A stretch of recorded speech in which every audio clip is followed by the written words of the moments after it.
Dictation 100 शब्द प्रति minute start होगा 5 सेकंड बाद। स्टार्ट।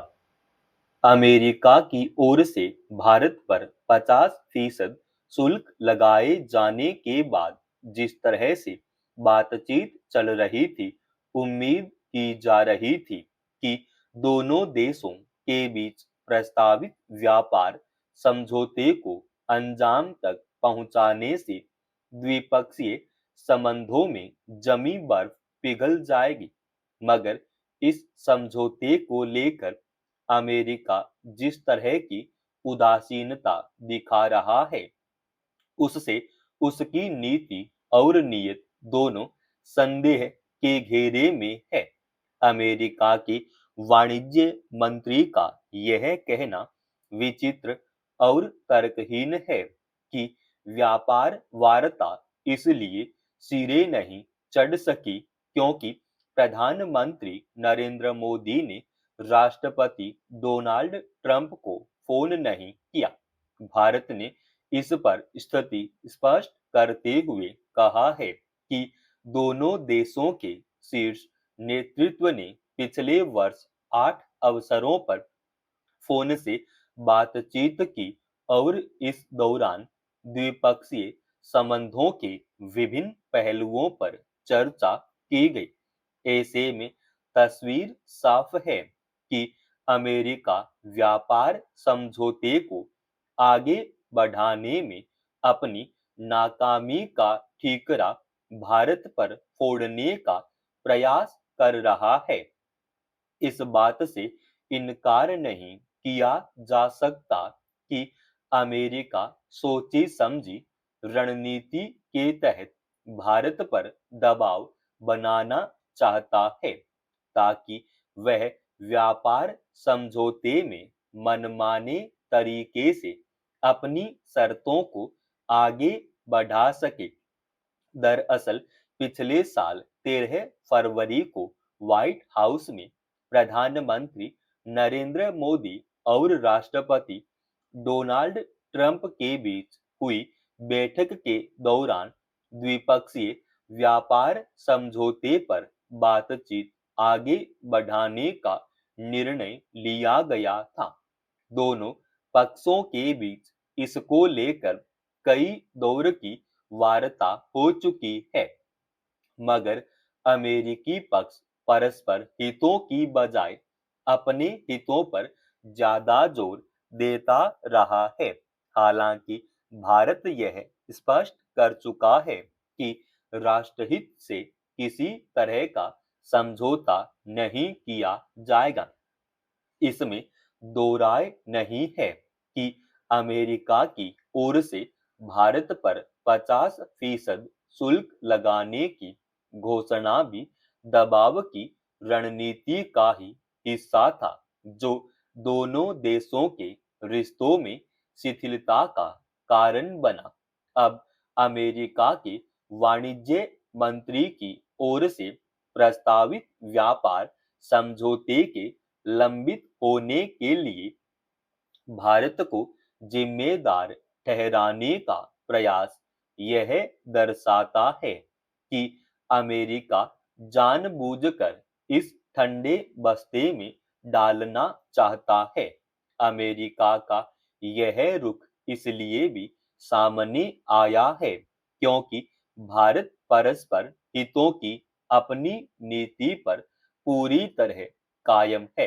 रणनीतिक दबाव बढ़ाने का एक और प्रयास हाल में देखने को मिला, जब अमेरिका के राष्ट्रपति डोनाल्ड ट्रंप ने एक नए विधेयक को मंजूरी दी जिसमें रूस से लेकर तेल खरीदने वाले भारत समेत अन्य देशों पर 500% शुल्क लगाने का प्रस्ताव किया गया है।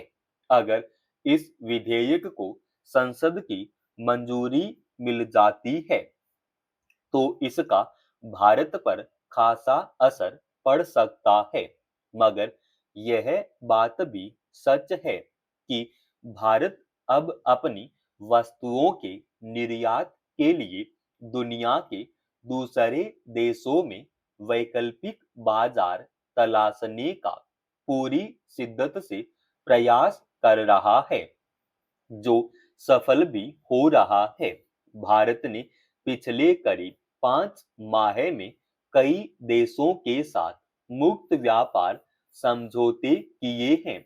निकट भविष्य में अमेरिकी शुल्क के प्रस्ताव को कम करने में ये समझौते महत्वपूर्ण भूमिका निभाएंगे।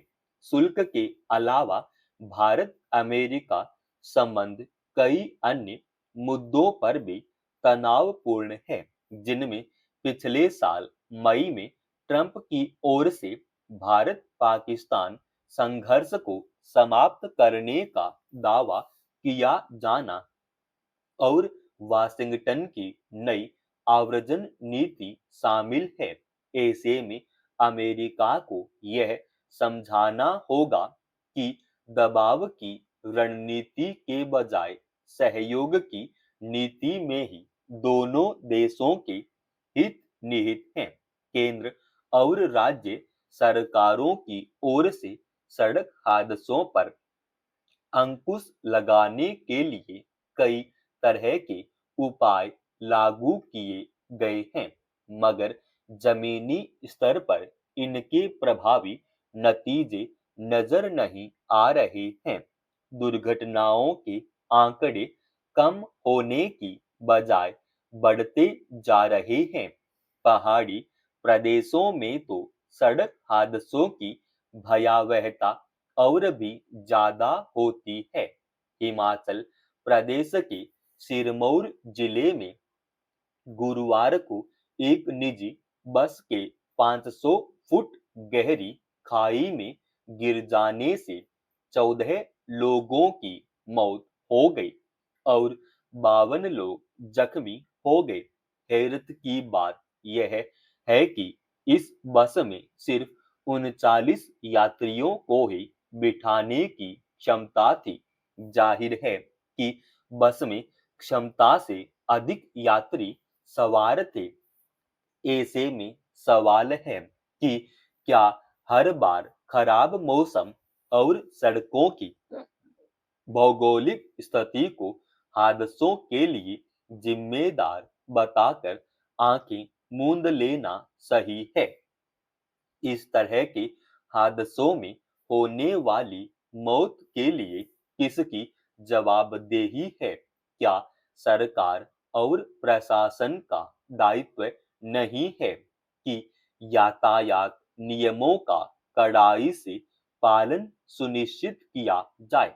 गौरतलब है कि हिमाचल प्रदेश में अधिकतर सड़कें पहाड़ी इलाकों से गुजरती है, जो संकरी होने के साथ घुमावदार भी है। कई सड़कें तो ढलान वाली हैं। भौगोलिक स्थिति इसे तब और जटिल बना देती है जब घनी धुंध, बारिश या सड़क पर बर्फ की परत जम जाती है।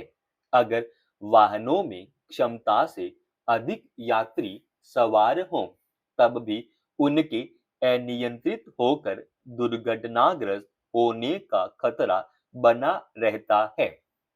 हिमाचल प्रदेश के सिरमौर में हुए इस हादसे का कारण भी बस में क्षमता से अधिक यात्रियों का सवार होना बताया जा रहा है। ऐसे में जरूरी है कि यात्री वाहनों के औचक निरीक्षण की व्यवस्था को कड़ाई से लागू किया जाए। इसमें दो राय नहीं कि समन्वित प्रयासों से ही सड़क हादसों को रोका जा सकता है। कोई मानवीय भूल न हो, इसके लिए चालकों को भी विशेष प्रशिक्षण और जागरूकता की जरूरत है। पहाड़ी इलाकों में जाने से पहले वाहनों की तकनीकी जांच कराने का पहलू भी अहम है। अगर हर स्तर पर सतर्कता बरती जाए, तो निश्चित रूप से दुर्घटनाओं पर अंकुश लगाया जा सकता है। समाप्त। दोस्तों, रोजाना ऐसे ही एडवांस डिक्टेशन के लिए चैनल को आप अभी सब्सक्राइब कीजिएगा और आज के इस डिक्टेशन का पीडीएफ फाइल हमने हमारे Telegram channel study with HP पे डाल दी है, जिसका लिंक इसी वीडियो के डिस्क्रिप्शन में डाल रखा है।